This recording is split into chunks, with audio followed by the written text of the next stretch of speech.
Welcome to You're Not Alone, the podcast that brings you real stories of strength, hope, and resilience. Life is full of challenges, and if you are navigating a personal struggle, facing difficult challenges, or simply looking for an inspiration, this space is for you. My name is Victoria Vita. I'm a mindset mentor, Reiki Master, and a sound healer. I'm also the CEO and founder of Self Awesomeness and the host of this podcast. This podcast is here to give you hope, inspiration, and the reminder that you have a community behind you. Our guests are real people just like you who have faced losses, anxieties, and life obstacles but emerged stronger. Their stories are raw, honest, and full of hope, reminding you that no matter how tough things get, you are not alone.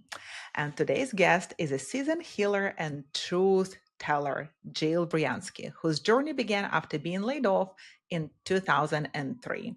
By 2004, she became a Reiki Master, and from there, her path unfolded, blending social work, therapy, and over a dozen healing modalities.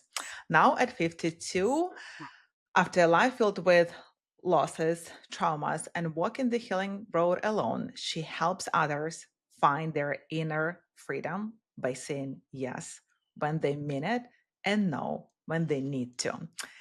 She lights up when others awaken, and today she shares the wisdom of life lived in service to healing. How are you, Jill? We're happy to have you on today's podcast. I'm great, thank you. Thank you so much for having me today, I appreciate it. I would like to start with your turning point in 2003. What was going through your mind when you got laid off? To be honest, I actually asked to get laid off. I was in a corporate job that wasn't working for me at Hmm. all, and they had started laying people off every quarter, and I think we were in quarter 2, and I kept raising my hand. I was like, "Oh, let me out." And it took them about close to a year in order to Hmm. finally let me go.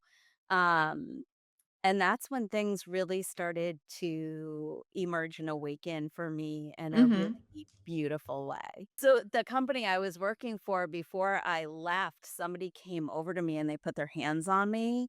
And I was like, what on earth are you doing that feels really, really good? They just put their hands on my shoulder and they said, I'm just doing Reiki. And I had no idea what it was. Hmm. And that's where things really took off. Hmm. That was my next question, actually. What drew you into the world of energy healing, and how did it change you personally?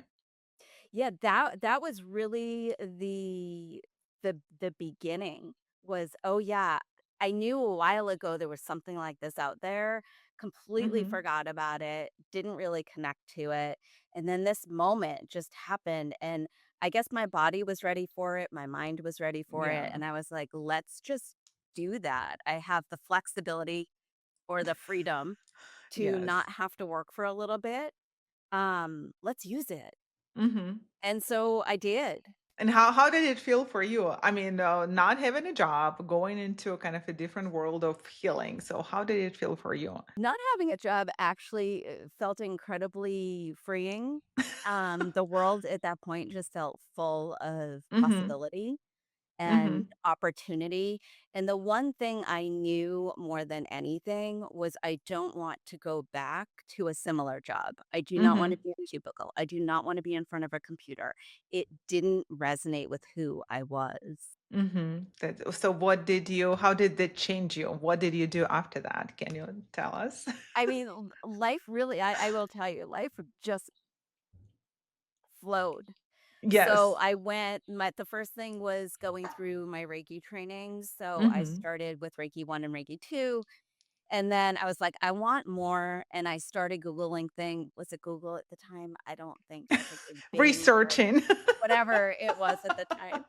Um, and reflexology just kept coming up, and I'm like, "What is this? I don't really Mhm. wanna work on people's feet, but this keeps coming up, so let's give it a go." And I took a course near me, I think it was a 10-week course, and, throughout that time, I got my Reiki 3 and my Reiki Master, and I got this reflexology, training, and at the end of our training, we had to work on 10 people 10 times Oh, and wow. then write about our findings. She called it a thesis. I'm not quite sure it was a thesis. I think it was more a research project.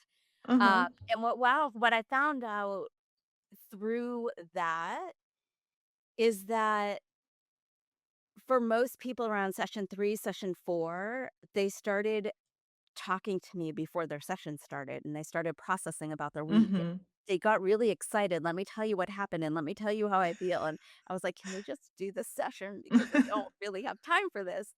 Um, and then I started to plan time in for it. Week 4, week 5, I Mhm. was like, "Okay, this is gonna take a little bit longer." And then people were processing after their sessions as well. And so my Yeah. hour-long session wound up around 2 hours per person. And in our training, my teacher was very, very clear. People will verbally process. That's what she's Mhm. called this, right? Verbal process. Mhm. She goes, but you're not trained to deal with it. So you just say, uh-huh, uh-huh, uh-huh. Mhm. Right. I had a really Uh-huh. hard time with it Uh-huh.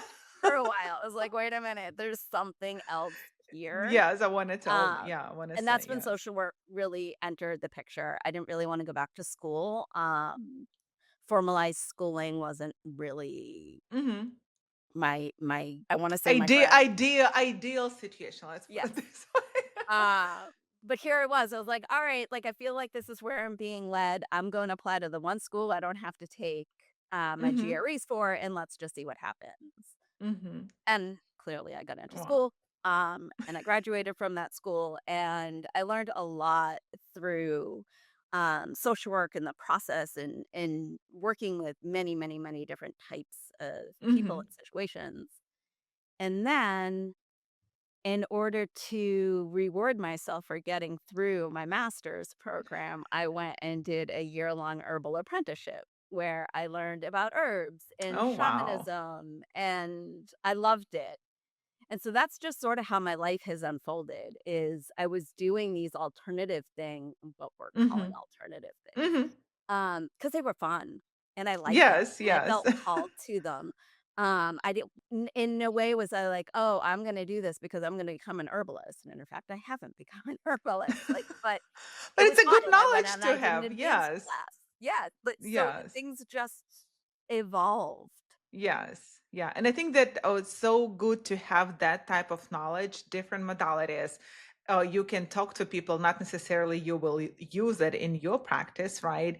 And what you said, you were holding space for the clients, right? Instead of just saying, you want to say something more to have a conversation instead of Right. just humming what they were saying. That's amazing. What were the most powerful or surprising modalities for your personal growth? Oh, that's a really good question. I'm gonna start with the most recent, and it was something that I've had a lot of resistance to, and I think that's why it has become very Mm. powerful. I back in 20 so I lost my mom in 2020, Yeah, I'm sorry. and in 2021, I was like, "I want to do something," and, the whole world was shut down and everything Yes, was yes, online, yes. and I took this class called Melchizedek Method. I didn't know much about it, never really heard about it. I knew the teacher, that was about it. And it was all about sacred geometry, and geometry, Mm. honestly, not my favorite subject in school, actually, it was my worst subject in school, and Mine too, I by the way. right? I had no idea what the teacher was talking about. We had all these, audio cassettes that we had to listen to.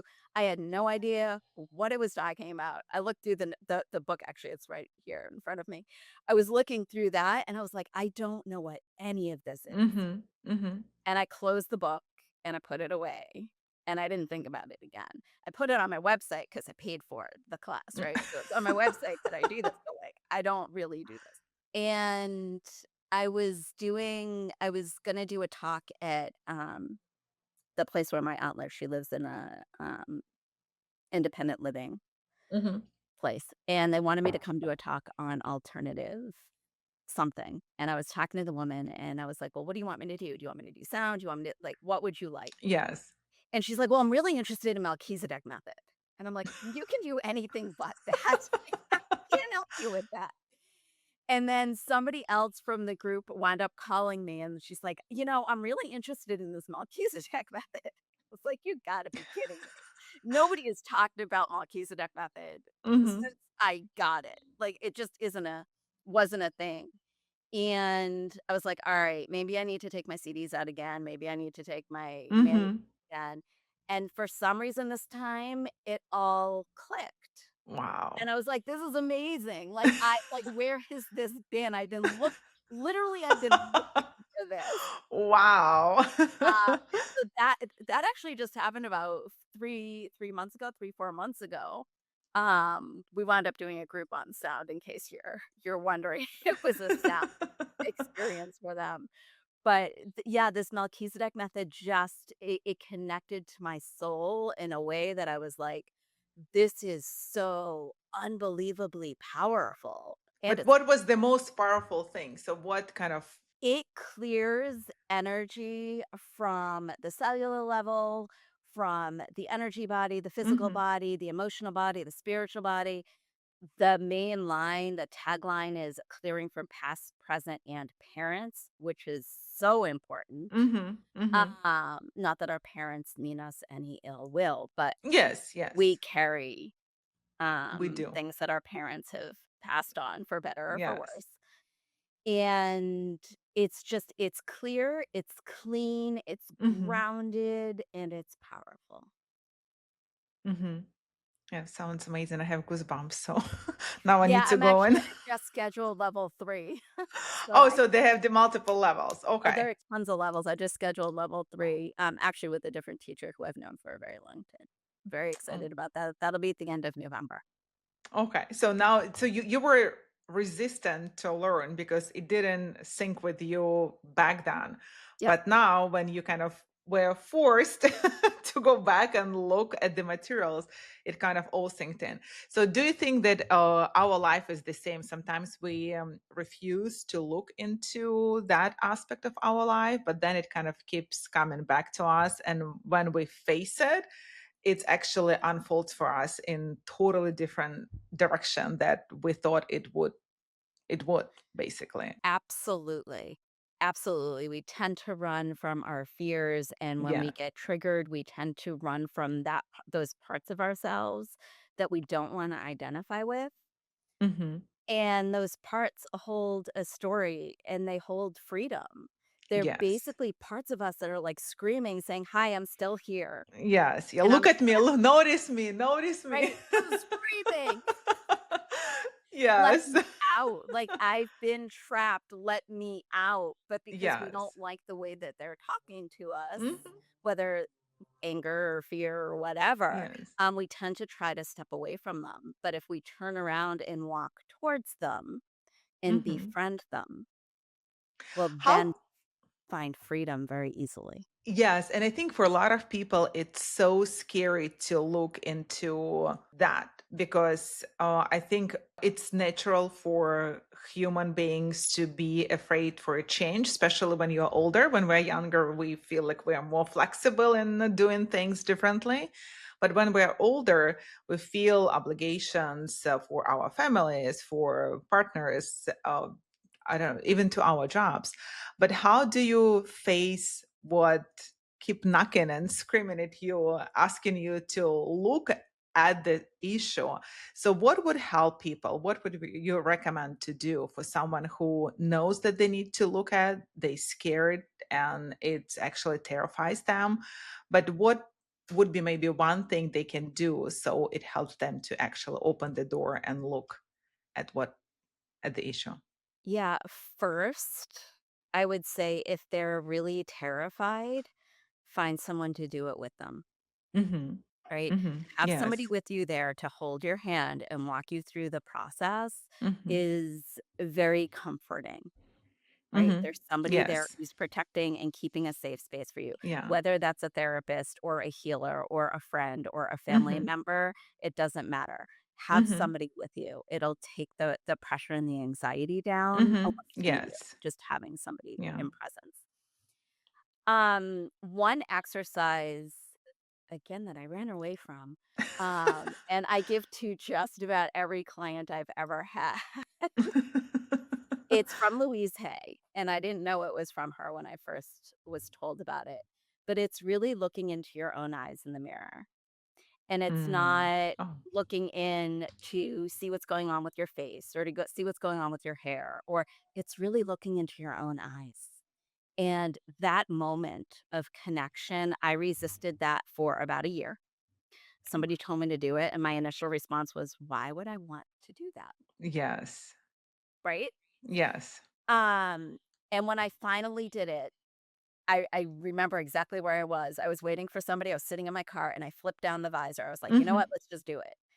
And the second I looked into my eyes, tears just poured and poured and poured. They seemed endless. What I've realized, and the more you do it, the closer you get to you, and the fewer tears and the more smiles, and it Yes. becomes an easier process. But what I've realized happens is that when we go through life, we allow all these things to take up space between us and who Mhm. we really are. Yes. And so that moment where you look into your own eyes, you can't lie to yourself if you're looking in your own eyes. Mhm. That Mhm. you know your Yes. own truth, right? And I think Yes. that's why it's so scary. But what Yes. you find is that there's just pure love looking back, Mhm. right? And so the more we do that, the more the space between us and who we actually are, between our soul, it Mhm. it starts to get shrank. Mhm. And Yes. so it I becomes love it. not a terrifying process, but like a happy process. Yes. Wow, that's beautiful. I love it. I like that you said that you kind of shrink the space between who you truly are, like deep down, to the person you want everybody to think who you are. And I think it's very powerful when we look deep down into ourselves and we speak truth and we know the truth because, as you said, we forget sometimes who we truly are because we have multiple roles right in our lives and we have different things that happened to us and I think it's very powerful. Yeah, yeah, that's beautiful. Oh, yeah, I need to go and look into my eyes now. Oh, this is amazing. I think it's so, and it's so easy because you're just looking at you, right? So you're just looking at you and you feel you and nobody else is there. Yes, I mean, there are other steps to it after that, but that is the first step. Yeah, yeah, that's amazing. And I think when you and I were talked before, you said, I light up when I see others light up. What does it mean to you, like that moment of transformation? And how do you feel when you see that light? Watching people so in that moment, somebody's vibration changes, Yes. right? Mm-hmm. And connecting to a different vibration when you're talking to somebody, when they come in and there may be of like a low or a scattered or a different vibration, and then like within an hour, Mm-hmm. they're smiling, they're lit up, and that becomes really contagious. Yes. Yes, it Right, does. because they found different parts of themselves that they had hidden or Mm-hmm. didn't know were there or couldn't connect with for whatever reason. And here we are after I mean, my sessions are only like 45 minutes, but Mm-hmm. after a session where they're able to rekindle the spark of their Yeah. light, Yes. that light connects to the spark in me and lights me up even more. Mhm, mhm, mhm. Yes. Did I that can answer your definitely question? yes, that definitely I can relate to that. I love seeing my clients when they just smile or like their body relax and they feel like, "Oh, that's it." Yeah, so like I'm home, I'm safe and seeing the smile and seeing sparks in their eyes, it's just amazing. Yeah, it's just amazing. Yeah, and I think it's contagious because it goes to another person. They go out of our place and they go to another. They go home and they see somebody else sees that light and spark, and oh, it's actually gets from one person to another. Yeah. And that's how we change the world. Yes. Yeah. And it's all begins with us, right? It Yeah. So, why do you think so many women struggle with saying yes or no from a place of truth? I think that there are many reasons why women in general struggle with that, and I will Mhm. talk about our society because that's Mhm. where we Yeah. are. We weren't taught that. I wasn't Mhm. taught that. I wasn't Mm. taught it was okay to speak up and say what I want, and let me also be clear, I wasn't taught I wasn't allowed to. Like, it Mhm. wasn't a verbal Yes. talk. It wasn't anybody coming up to me saying, "You're not allowed to have an opinion. You're not allowed to speak. You're not allowed to say yes to yourself. Mhm. You're not allowed to say no when things don't feel right, but other people want them." Um, but it's this undercurrent. I Mhm. know for me, there was a lot of people not listening when I Mm. spoke. I would say, Mhm. "I want X, Y, or Z," and, like, it would be like I was talking to the wall. And people wouldn't even comment. I wouldn't get Mhm. anything back, and so at some point, I just went, "Alright, I'm just gonna shut up. I'm just gonna Yeah. do what you want." Yes. It's easier than Mhm. fighting whatever this is, and I say it's easier because I didn't know a different way, Mhm. right? I didn't know a different way until somebody taught me a different way. Yes. Right? Yes. And that's not in our curriculum anywhere is to teach women that they can say yes Mhm. and that they can say no. Yes. I think it's becoming more common now because more women are speaking up and they are saying Yes. no and they are Yes. saying yes and Mhm. they are honoring the truth inside. I think one of the most important things and some pitfalls that I'm seeing sort of play out a little bit um, is that it doesn't matter what the response is on the outside. Mhm. Yeah. Oh, yes. I love that. A lot of times we wait for the response. Well, Mhm. I'm going to say, no, I don't want to do that thing. And I want you to validate the fact that I Yes. said that. Yes. It's about, no, I'm going to say no because that feels good for me. And you're going to have whatever process you're going to have with that. Mhm. So let the other person basically own their own emotions instead of just putting it back on us. Exactly. Yeah, And that's hard sometimes. it is. It is. But it's again, it's about being truthful with yourself, not to please others. Like for me, as you said, we were not taught to say yes or no. But at the same time, we wanted to earn somebody's love. So we would say yes to things we didn't want to say yes to. And we would never say no because we didn't want another person to be upset. And I just had this conversation a few days ago with somebody, and I said, like, I feel like now younger generation, they have more information about it and they're learning to say yes and no's. So I'm kind of interested in seeing how it will all unfold in a couple of years, like I don't know, in 10, in a couple of decades probably. But I think it's a transformation for our society too, just being able to say yes and no, but from your true self. I think that's kind of the very important point to have that yes or no should be from your true self, not just because, oh, I just said that. But yeah, yeah, that's Yeah, I amazing. agree. Yeah. um, can you talk about your group healing work, please, and how you help people connect with their inner parts? Yeah, so my group healing work it comes in different forms. I guess that's why Mm-hmm. I'm freezing. So I do sound healing work. So that is a group and there are sometimes I will do sound with a guided healing meditation Mm-hmm. Mm-hmm. in order to have people heal. Lately, I've been working on a series actually for Medfield TV where I do intuitively guided healings. And so Mm-hmm. nothing I do is scripted. And it's whatever is needed to come through in that moment on whatever I topic it love is. it. So that's also one of them is about unity. And so that was really connecting to all of our inner parts and accepting Mm-hmm. all the parts, whether we like them or we don't like them. Mm-hmm. Um, and so there's that aspect.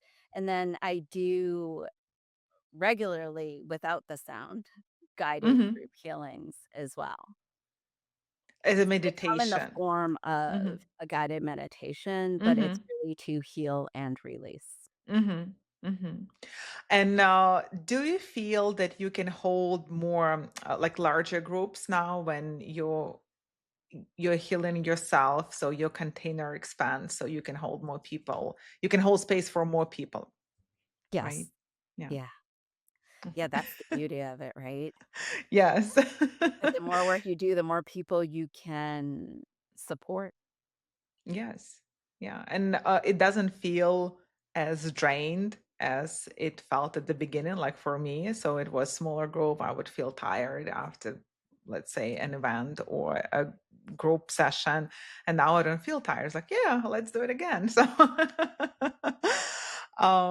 what would you say to someone who thinks it is too late to start over, and to someone who said it's too late to find their purpose? I mean, I would say it's never too late to make yourself Mhm. happy and to do what feels good. Like, as long as we're walking on this earth, it's not too late. I mean, Louise Hay, who I mentioned earlier, she started her work later in life. And I can't remember exactly when, 50s, I think, in her Oh, mid to wow. late 50s. And she Mhm. wrote a bunch of books and is very famous and started a network. And she impacted many, many people. Mhm. I mean, there are actors that started later in life. There are plenty of people who started well after the age of 50. Yes. And I guess I would say to those people that are wondering, like, what do you have to lose? Oh, I love that. I love that. Yes. Right? Well, I mean, Mhm. it's not necessarily about the ending, it's about the journey. So Yes. why would you not want to embark on a journey to feel better? Yeah, and kind of feel what you can do and see. I think that gives a lot of like life energy to the routine life that we used to have, but it actually sparks you up and gives you that, yeah, let's do it, let's go. Yeah. Looking back over the past 2 decades, what is one thing you've learned about healing that you wish more people understood? I mean, I think most people know that it's a process. Mm-hmm. And I don't know that it's anything that I've learned that would make any of it different. Mm-hmm. It's a process. It's not always easy. It's not comfortable, right? When Oh, we're yes. creating change, it is not comfortable. Yes. Um, but it's worth it because you Mm-hmm. feel better. And so the real question isn't, can I do it? It's, do Mm-hmm. I want to feel better? And what am I willing to do in order to make myself feel better? Mm-hmm. Oh, I love that. Yes. 'Cause, So I mean, the basic, process is the process. it's a Sometimes process. sometimes it's quick, sometimes it's not, but it is, when you get uncomfortable with the uncomfortable, it doesn't seem as difficult, Mm-hmm. right? Yes. So, I've been doing this work on myself for so long now that, like, when I get triggered, I was like, "Okay, let's look at it, let's get through it," and I'm Yes. through it in a couple of minutes. Now Yes. that process when I first started might have taken me a couple of weeks or a couple of months, or as I said, Yes. looking with my own eyes took me a year. The more we do it, the easier and more comfortable we get with the Mm-hmm. process, and the quicker the process becomes. Oh, I love that. And I think more comfortable we become with uncomfortable too, right? So we face situations differently because life happens, and the way we respond to life change as well because we are changing, and it's not as, let's say, dramatic as it was before. As you said, like it would take us weeks to get over something, and now it's like, oh, yeah, I see now. You have that inner conversation with yourself, and it's basically you find answers that are within you. Yeah.